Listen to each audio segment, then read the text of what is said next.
जहां पर हमेशा हमेशा से कांग्रेस का परचम लहरा है और गंगानगर ठान लेता है, वो करके रहता है। और अब की बार गंगानगर के लोगों ने ये तय कर लिया है कि पूरी की पूरी 5 सीटें, 6 सीटें, पूरी की पूरी 6 सीटें हम कांग्रेस को देंगे। तो मैं आप सब लोगों को बधाई भी देता हूं, धन्यवाद भी देता हूं कि आपके जज्बे को सलाम करता हूं कि आपने ये तय कर लिया। मिगलानी जी ने बहुत ही गंभीरता के साथ में अपनी बात रखी है और एक संकल्प लिया है कि हम सब लोग तेरा मेरा भूल करके कांग्रेस का झंडा बुलंद करेंगे। कांग्रेस के जिसको भी आला कमान टिकट देगा उसके ऊपर हम लोग जी जान से मेहनत करके कांग्रेस को जिताएंगे। सच्चा कांग्रेसी वही होता है जो कांग्रेस पार्टी अपनी जो माँ होती है उस माँ की मदद करता है, उसके आंचल में उसकी बहबूदी के लिए, उसके कल्याण के लिए काम करता है। तो मैं धन्यवाद देना चाहता हूं कि इनके अच्छे विचार हैं। हमारे पास में बताने के लिए बहुत कुछ है, क्योंकि 4.5 साल में कांग्रेस की सरकार में माननीय मुख्यमंत्री अशोक गहलोत जी के नेतृत्व में एक से बढ़कर के एक अच्छा बजट आया, एक से एक बढ़कर के फ्लैगशिप योजनाएं आई। सत्ता और संगठन ने समन्वय के साथ में लोगों के समस्याओं का समाधान किया। लोगों तक हमारी 10 तरीके की जो गारंटियां हैं वो पहुंच रही हैं।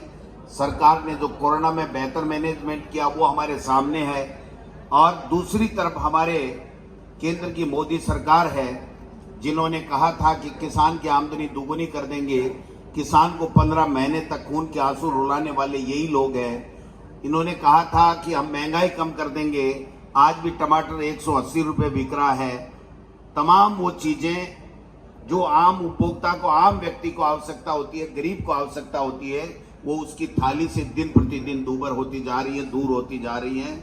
मैं समझता हूं इन्होंने बेरोजगारों को रोजगार देने का वादा भी किया था।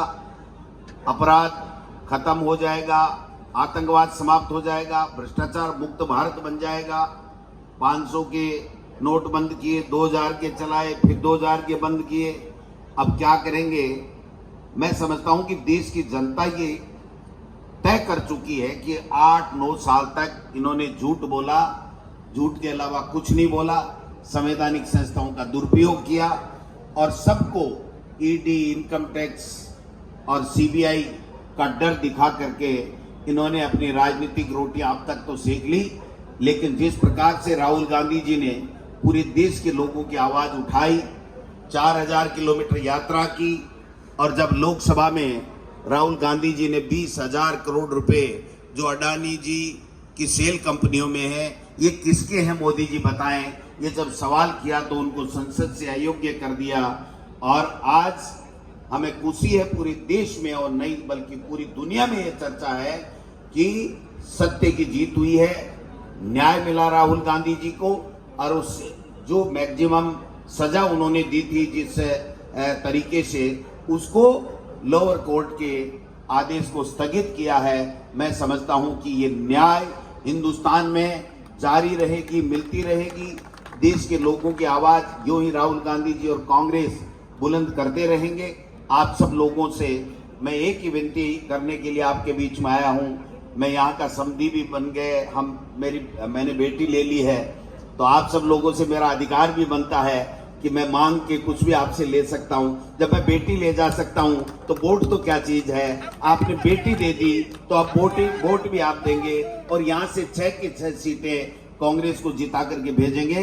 तो मेरा और रंधावा साहब का और कांग्रेस पार्टी का नाम ऊपर होगा, सर ऊंचा होगा। मैं समझता हूं कि गंगानगर वाले अपने रिश्तेदार को, अपने मेहमान को कभी भी खाली हाथ नहीं भेजते हैं, उसका पूरा मान सम्मान करते हैं। और ये मान सम्मान रंधावा साहब होगा।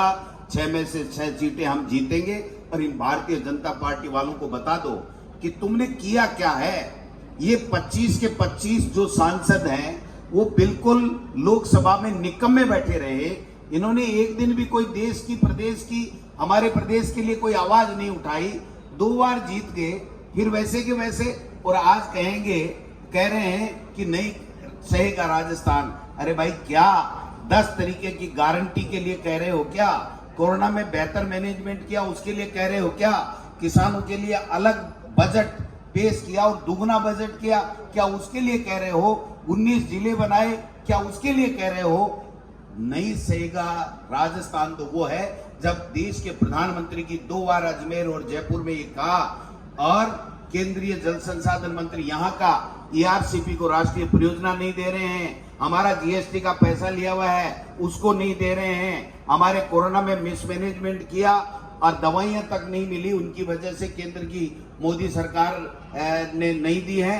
उसके लिए हम लोग कह रहे हैं किसानों के लिए 3 काले कानून ला करके 700 किसानों को शहीद कर दिया, उनके लिए कह रहे हैं। आप समझिए कि कह क्या रहे हैं आप? आपको नहीं सहेगा राजस्थान और हिंदुस्तान।